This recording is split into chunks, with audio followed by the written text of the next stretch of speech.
Pada episode lalu, kita udah buktiin Bu dari masa depan nyasar ke abad pertengahan. Jadi penyihir, ngasih kehidupan ke benda mati, nyebarin api pertama ke dunia. Tapi api itu nggak padam. Ribuan tahun berlalu, sihir berevolusi, berubah bentuk, dan di abad ke-20, sihir itu muncul lagi dengan nama baru. Zero Point Energy. Teknologi yang bisa bikin benda jadi nggak berbobot. Ini versi modern dari sihirnya Bu. Selamat datang di episode ketiga, The Incredibles. Sedikit pengenalan dalam film The Incredibles. Film ini rilis tahun 2004. Ceritanya tentang keluarga superhero yang dipaksa pensiun karena gugatan hukum bertubi-tubi. Mr. Incredible, Elastigirl sekarang jadi Bob dan Helen Parr. Hidup sebagai warga biasa, kerja kantoran, dan memiliki 3 anak. Tapi Bob nggak bisa lupain masa lalunya sebagai superhero. Diam-diam dia nerima misi rahasia ke pulau terpencil, yaitu pulau milik penggemar lamanya yang sekarang jadi penjahat. Namanya adalah Syndrome. Dulu namanya adalah Buddy Pine, anak kecil yang ngefans berat sama Mr. Incredible. Tapi ditolak mentah-mentah. Dan sekarang dia jadi miliarder, seorang penemu jenius, dan punya satu misi, yaitu membasmi semua superhero. Nah, disinilah semuanya jadi menarik. Syndrome ini bukan penjahat biasa. Dia penemu, dan salah satu penemuan terbesarnya disebut Zero Point Energy. Dalam fisika, ini adalah energi yang ada di ruang hampa. Tapi di film, Syndrome ngembangin teknologi ini jadi sebuah senjata. Cara kerjanya begini. Dari sarung tangan di jarinya, Syndrome nembakin sinar biru, targetnya langsung kekunci di tempat.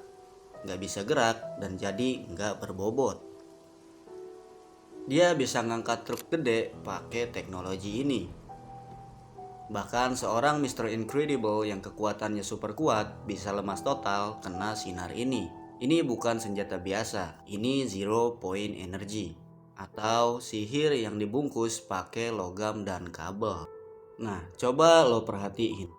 Sihirnya Bu di abad pertengahan bisa ngasih kehidupan ke sapu, bikin benda mati jadi bergerak.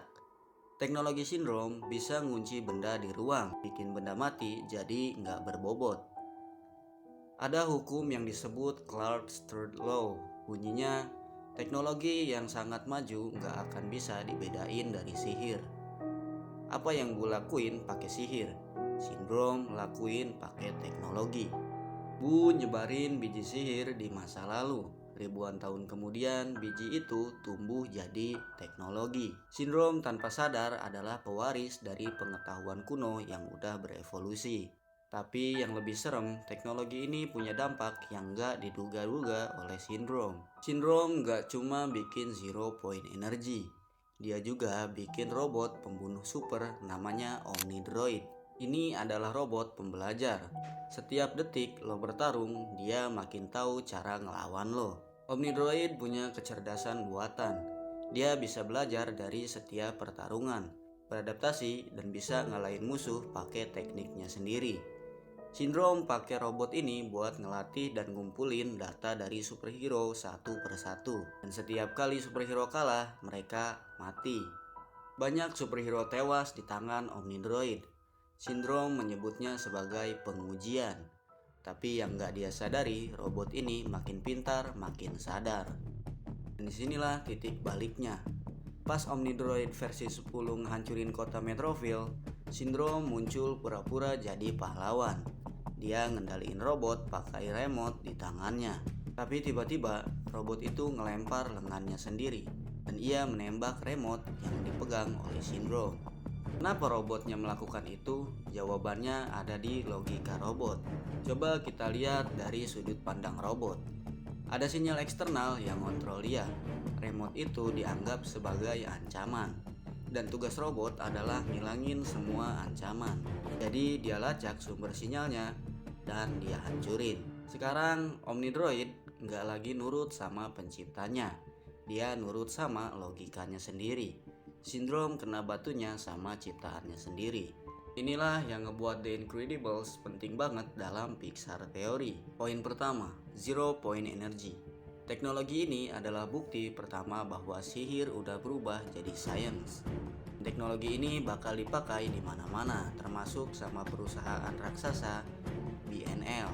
Ini adalah pertama kalinya kita lihat mesin punya kesadaran sendiri. Bukan cuma ngikutin program, tapi bikin keputusan. Nantinya kesadaran kayak gini bakal muncul lagi di Wall-E, di mobil-mobil Cars, bahkan mungkin di mainan. 3. Ini awal dari kekacauan. Karena teknologi yang diciptain Syndrome, teknologi yang bisa ngasih nyawa ke mesin, pada akhirnya bakal dipakai sama perusahaan jahat buat ngontrol dunia. Itu adalah logo BNL. Perusahaan yang di film ini belum kelihatan, tapi nantinya bakal menguasain dunia. Jadi singkatnya kayak gini, Syndrome berhasil nyiptain teknologi yang mirip sihir, tapi teknologi itu punya konsekuensi. Robot jadi sadar diri dan perusahaan jahat mulai ngumpulin kekuatan. Di episode 4 kita bakal lihat gimana teknologi zero point energy ini nyebar kemana-mana. Gak cuma di robot raksasa, tapi di mainan anak-anak, yaitu pada film Toy Story. Dunia di mana mainan bisa bergerak kalau nggak ada manusia. Apakah mereka juga kena dampak dari teknologi Syndrome? Atau ada yang lebih dalam? So,